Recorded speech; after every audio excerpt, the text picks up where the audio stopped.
In court, at just 30 years old, she suddenly experienced urinary incontinence. A female police officer rushed in and took her to the restroom to help her change her pants. She lay on the floor crying and calling out for her father. On the evening she returned home, she wet her pants again. Her father intended to change her clothes and clean her up, but she mistook him for a pervert with ill intentions and even struck him.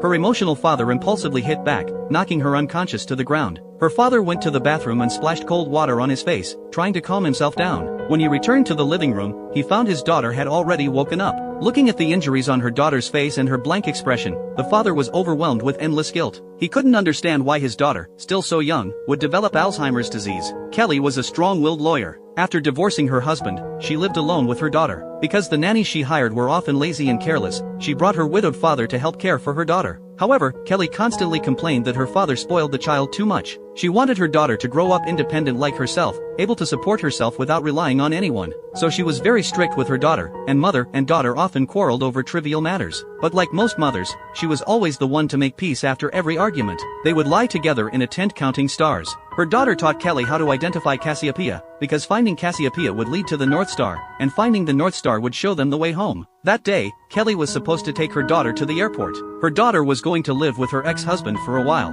but before leaving, Kelly received a call from her boss asking her to send him a file immediately. She went home to send the document, but when she returned to the parking lot, she stood frozen in place. She had forgotten where she parked her car and what she was supposed to do. After standing there for more than 10 seconds, she finally remembered where the car was and recalled that she was taking her daughter to the airport that day. But when she arrived at the parking spot, her father and daughter were gone. She called her father, who was on his way home from grocery shopping. Her father was puzzled. The child had been sent to America several days ago. Why was she still talking about taking her to the airport? Kelly became increasingly agitated, and eventually the sound of a car crash came through the phone. Fortunately, Kelly wasn't injured. Unfortunately, she was diagnosed with Alzheimer's disease. The doctor told her that this early onset dementia would deteriorate even faster. In as little as 3 months or at most 1 to 2 years, she would completely lose the ability to care for herself. The doctor told her the disease was incurable. She would gradually forget more things, forget what her loved ones looked like, forget who she was, lose basic life skills, and become like a newborn baby. Kelly tried her best to suppress her inner anxiety and face this sudden misfortune with a calm mindset, but ultimately failed.